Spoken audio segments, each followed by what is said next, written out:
ایک شخص آیا مجھ سے ملنے کے لیے، خواجہ سرا ہے، میں تو پہلی دفعہ زندگی میں کوئی خواجہ سرا مجھ سے ملا،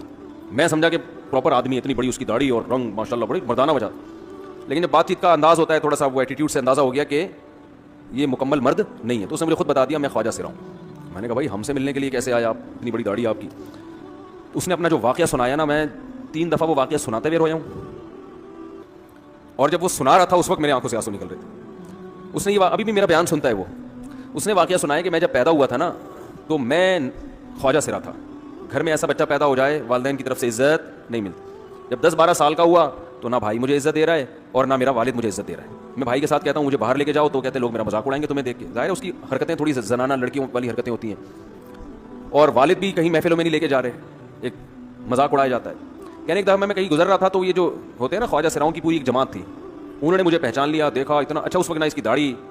اور یعنی اس میں خواتین والی ہی علامتیں تھیں زیادہ، تو انہوں نے مجھے کہہ رہے اتنی عزت دی، کھانا کھلایا اور اپنے گرو کے پاس لے کر گئے، اور گرو نے کہا کہ تم ہمارے ایجنٹ بن جاؤ، ہم تمہیں پھر ڈانس ماس کروائیں گے، آدھے تمہارے آدھے ہمارے، جو بھی اس کا سیٹ کرے۔ مجھے پہلی دفعہ کہیں عزت ملی تو، لیکن میرے ابا کو پتہ چل گیا تو ابا نے لا کے طبیعت سے کوٹ دیا، ٹھیک ہے نا، کہ دوبارہ ان میں نہیں بیٹھنا، ٹھیک ہے ہم نے توبہ کر لی بھائی، برے لوگ ہیں، ڈانس ماس اچھی چیز نہیں ہے، ٹھیک۔ اب کیا ہوا، کہتے ہیں کہ پھر جو ہے نا کچھ دنوں میں کہیں کسی سے جھگڑا میرا ہوا کسی بات پہ، تو اس نے انتقام لینے کے لیے شکایت لگا دی ابا کو کہ یہ دوبارہ ان کے پاس گیا، حالانکہ وہ جھوٹی شکایت تھی۔ اب ابا کو لگا کہ یہ صحیح کہہ رہا ہے جس نے شکایت لگائی ہے، کیونکہ شبہ تو تھا نا ابا کو دوبارہ جائے گا، ابا نے پھر مارا، تو کہہ رہے میں بول رہا ہوں کہ میں نے یہ کام نہیں کیا، میں نہیں جا رہا ہوں ان کے پاس، میں نہ ناچ گانا سیکھ رہا ہوں، کچھ بھی نہیں، لیکن ابا نے اس کی باتوں میں آ کے انکوائری نہیں کی ہوگی پوری، وہ سمجھے ہوں گے کہ بھائی ایسا ہی ہے، تو ابا نے پھر کٹائی لگائی، تو اس کے دل میں منفی جذبات پیدا ہو گئے اور یہ گھر سے بھاگ گیا کہ بھائی مجھے ویسے تو عزت نہ یہاں مل رہی ہے اور میں ذلت برداشت بھی کر رہا ہوں، تو بھی کہہ رہے میں وہاں چلا گیا۔ تو جب میں وہاں گیا ہوں نا خواجہ سراؤں کے ہاں، تو وہی گرو اور ڈانس، اور پھر اس نے مشہور کچھ ایکٹروں کے نام بتائے جن کے ساتھ ہم ڈانس کرتے تھے، اور پیسے آنا شروع ہو گئے، آدھے گرو کی جیب میں آدھے ہماری، اور ہٹو بچوں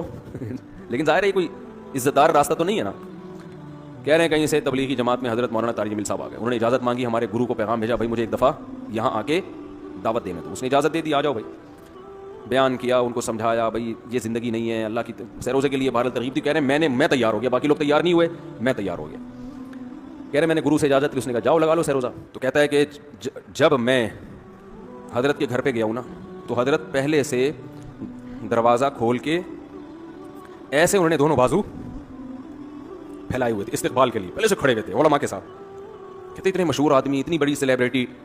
اور اتنے بڑے بڑے علماء، ان کی پگڑیاں، ان کے اتنا خوبصورت لباس، جو خود عزت دار لوگ ہیں، کہہ رہے ایسے جو ہے نا میرے استقبال کے لیے دونوں بازو پھیلا کر کھڑے ہوئے، اور ایسے مجھے بیٹا بنا کے نا اپنے سینے سے لگایا کہ تو میرا بیٹا ہے۔ کہہ رہے خدا کی قسم مجھے زندگی میں پہلی مرتبہ کسی سے ایسی